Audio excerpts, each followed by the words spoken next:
Ouais, bonjour les amis. Alors, comme on est en période de Noël, on va laisser tomber un tout petit peu la Genèse pour revenir à l'Évangile. Entre autres, ce dimanche 24 décembre, bien entendu, nous allons lire le texte de Luc au chapitre 1, les versets 26 à 38 sur l'annonce à Marie. Une fois encore, je vous conseille de lire mon commentaire sur Jésus facile, car il est un peu plus long que ce que j'avais l'habitude de faire l'année dernière. Voilà.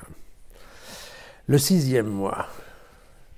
L'ange Gabriel fut envoyé par Dieu dans une ville de Galilée du nom de Nazareth, à une jeune fille accordée en mariage à un homme nommé Joseph, de la famille de David. Cette jeune fille s'appelait Marie. L'ange entra auprès d'elle et lui dit « Sois joyeuse, toi qui as la faveur de Dieu, le Seigneur est avec toi. » À ces mots, elle fut très troublée. Et elle se demandait ce que pouvait signifier cette salutation. Mais l'ange lui dit « Sois sans crainte, Marie, car tu as trouvé grâce auprès de Dieu. Voici que tu vas être enceinte, tu enfanteras un fils et tu lui donneras le nom de Jésus. Il sera grand et sera appelé Fils du Très-Haut. Le Seigneur Dieu lui donnera le trône de David, son père. Il régnera pour toujours sur la famille de Jacob et son règne n'aura pas de fin. » Alors Marie dit à l'ange, « Mais comment cela se fera-t-il, puisque je n'ai pas de relation conjugale ?» Alors l'ange lui répondit, « L'Esprit Saint viendra sur toi et la puissance du Très-Haut te couvrira de son ombre. C'est pourquoi celui qui va naître sera saint et sera appelé Fils de Dieu. Et voici que Élisabeth, ta parente, est elle aussi enceinte d'un fils dans sa vieillesse. Elle en est à son 6e mois. Elle, qu'on appelait la stérile, car rien n'est impossible à Dieu. Marie dit alors, je suis la servante du Seigneur, que tout se passe pour moi, comme tu me l'as dit. Et l'ange la quitta. Voilà. Belle histoire. Et j'insiste, belle histoire. Car tout cela, bien entendu, n'est qu'une histoire. Je sais que j'en agace certains quand j'insiste sur ce point-là, mais malheureusement, il faut vous le dire. Les évangiles de l'enfance qu'ont développé Luc et Matthieu n'ont aucune base sérieuse, historique, réelle. Tout simplement parce que on ne savait rien de Jésus avant sa vie publique, aux alentours de l'âge de 30 ans. On ne savait rien. Certes, Marie a peut-être dit un certain nombre de choses aux apôtres. Enfin, ça m'étonnerait qu'elle ait vraiment parlé de sa vie intime avec Joseph, vous voyez. Donc typiquement, on ne sait rien. Alors, ce qui est certain, c'est que par contre, voilà, Luc et Matthieu ont décidé d'écrire une biographie complète de Jésus, et donc, bien entendu, ils vont s'attaquer à sa naissance et à sa jeunesse.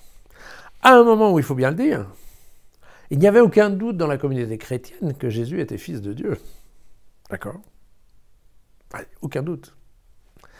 Et donc, il fallait d'une manière ou d'une autre que Luc et Matthieu, enfin que quiconque en fait, s'intéresse à l'enfance de Jésus, il fallait que ça soit compatible avec une idée de l'enfance d'un fils de Dieu.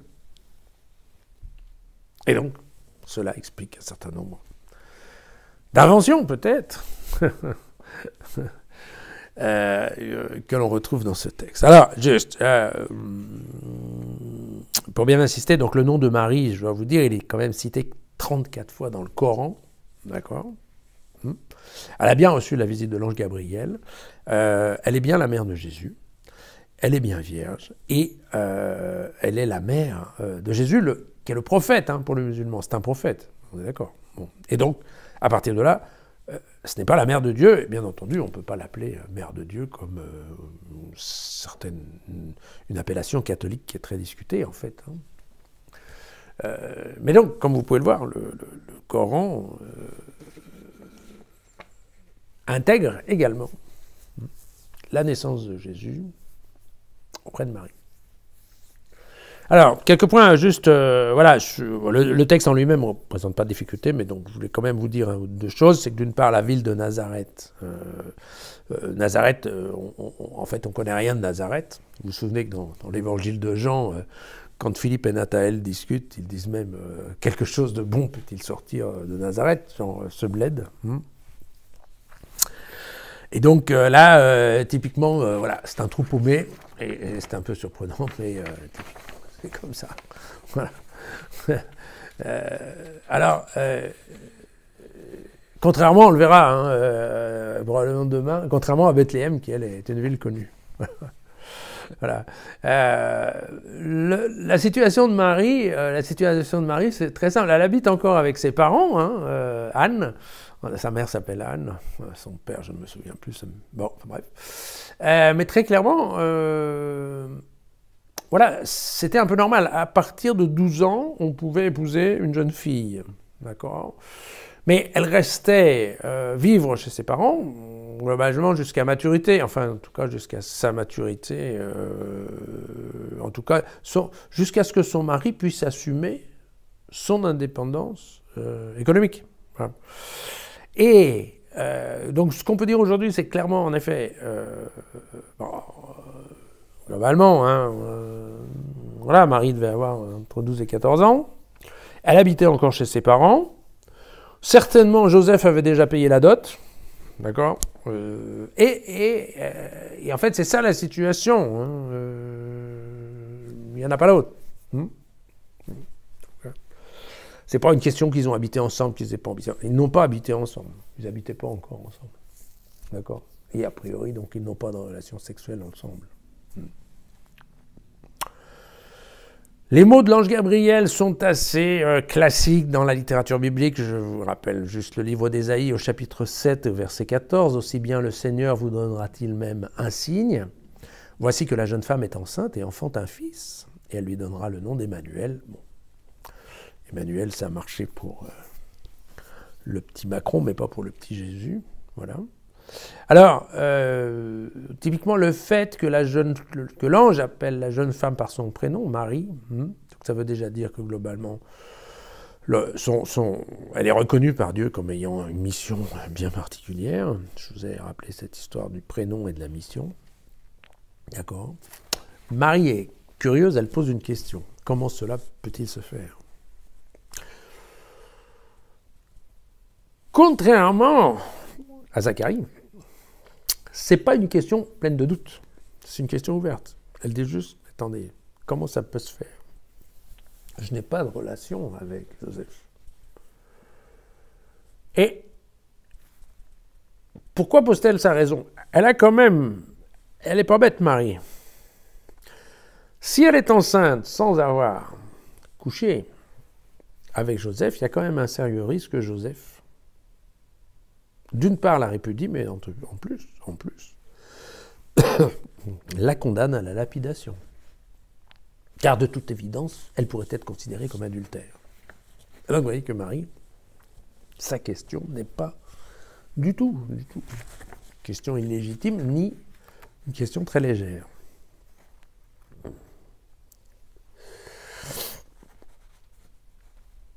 Vous voyez que dans la phrase ici, Marie dit « je n'ai pas de relation ». Elle utilise le présent de l'indicatif. Elle ne dit pas « je n'ai jamais eu de relation avec Joseph » ou « je n'ai pas encore eu de relation ». Non, elle dit juste « je n'ai pas de relation ». Alors évidemment, Saint Augustin, mon ami, va se ruer sur ce présent de l'indicatif pour en déduire que Marie avait fait vœu de chasteté. Et de là naîtra le fameux dogme de la virginité perpétuelle de Marie, alors que, bon, ici Luc n'en parle pas, et au contraire c'est Luc qui parlera des frères et des sœurs, mais bon, voilà, ça fait partie de toutes les histoires de l'Église.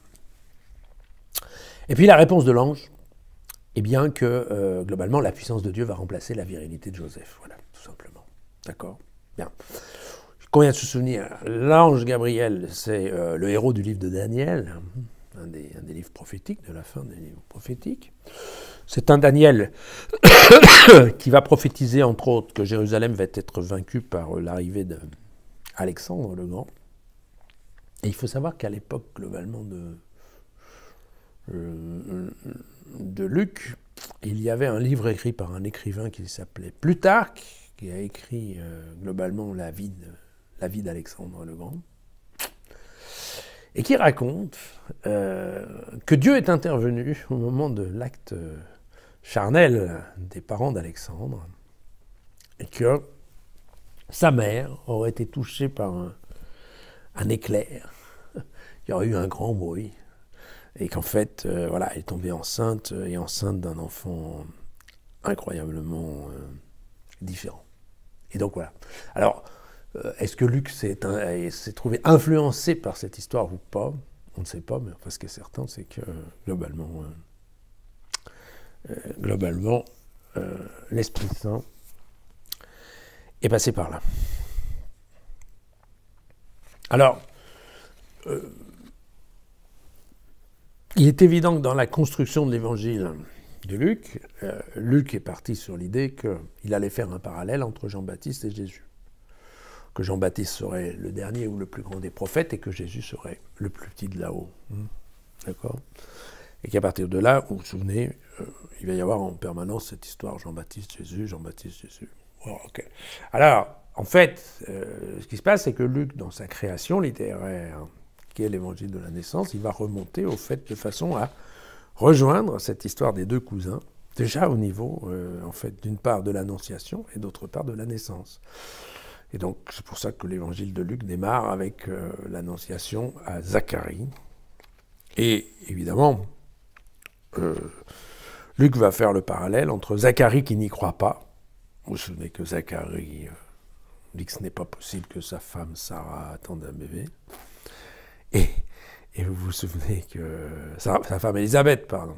Vous voyez, je confonds déjà avec une autre histoire. Sa femme Élisabeth attend un bébé, et vous vous souvenez que Zacharie va être muet tout le temps de la fin de la grossesse, en fait, d'Élisabeth. Voilà. Et le parallèle, c'est que Marie, elle, a dit oui. Voilà. C'est vrai que Luc fait une construction de Marie qui a porté le sauveur du monde sur terre. Voilà. Évidemment, la comparaison est évidente avec Ève, qui, elle, ce qu'on l'étudie ces jours-ci, nous a fait le plaisir d'apporter, en fait, le péché sur terre.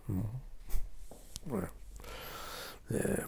Voilà le pourquoi de la rédaction. Alors, bien entendu, il y a toute la polémique sur la virginité de la Vierge, mais je pense que ça, une fois qu'on comprend le texte de cette façon, c'est bien entendu, c'est une polémique qui n'a rien à voir, puisque, d'une part, très clairement, parce que vous savez, je lis bien, il y en a qui commencent à dire « Ah oui, mais non, mais Vierge, en fait, c'est la jeune fille, ça aurait pu être traduit autrement. » C'est complètement faux.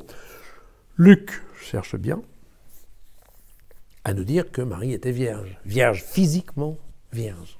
D'accord ? Ça ne sert à rien de tourner autour du pot sur les traductions, les mots et tout ça. Luc veut bien dire ça. Pourquoi ? Parce que, c'est ce que je vous disais, à l'époque, les premières communautés chrétiennes, pour elles, c'était évident que Jésus était le Fils de Dieu. Donc il fallait bien faire naître le Fils de Dieu comme un Fils de Dieu. Et pour la tradition, à l'époque, il est évident qu'un Dieu naissait d'une façon originale. Ou il naissait de la cuisse de quelqu'un, ou il naissait... Voilà, ou il naissait d'une vierge. Et donc, c'est tout à fait logique que Luc ait écrit que Marie était vierge, puisqu'il fallait bien, globalement, qu'il y ait cette histoire de nature divine liée à une nature humaine, tout simplement. Vous voyez que, bien évidemment, on va toucher la complexité de ce que j'appelle ce qui s'appelle la christologie, c'est-à-dire cette étude de la nature du Christ. Voilà. Jésus était-il homme, était-il Dieu? Vous savez que l'Église va répondre au cours des siècles. Non, il était à la fois homme et Dieu. Et pour cela, en effet, il faut que Jésus naisse d'une femme, et donc ça lui donne sa nature humaine, mais que ce soit par l'œuvre du Saint-Esprit, c'est ce qui va lui donner sa nature divine. Voilà. Évidemment, il faut comprendre le texte comme ça. Vous voyez que c'est un peu compliqué. C'est vrai que Marc ne va pas en parler, que Jean va s'en abstenir aussi.